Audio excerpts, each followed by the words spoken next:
What was it like to go to school 100 years ago?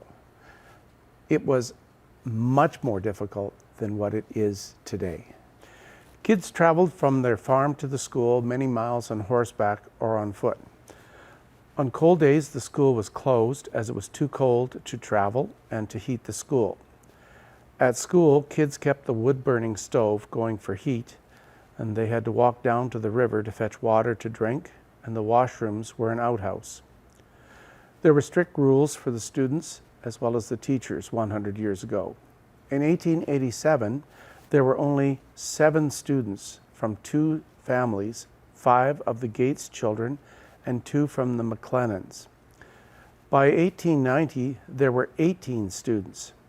These families provided books as there were no funds for books, as well as firewood and milk for the teacher, as their salaries were very small. Boys and girls would enter the school separately and sat apart. You studied reading, arithmetic, writing, geography, and history. All of this was done on slates with chalk, as paper was very expensive.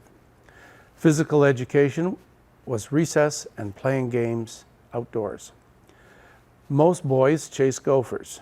They would play tricks on the girls and the teacher and bell the cat, which was hanging gopher tails off their skirts. Punishment at this time was also strict. If you disobeyed the teacher, you were made to sit in the corner or put your nose on the chalkboard.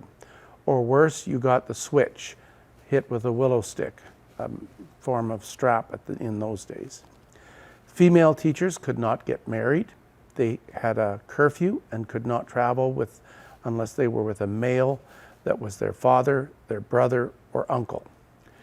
The building here is a replica of the original Crossing School. It is made from rough-hewn Alberta spruce and chinked with clay from the Red Deer River. This one-room schoolhouse taught grades 1 to 8 and was located in present-day West Park near the river, halfway between the Gates family farm and the McLennan farm. It is called the Crossing School as early Red Deer was just a stopping place by the river called the Crossing.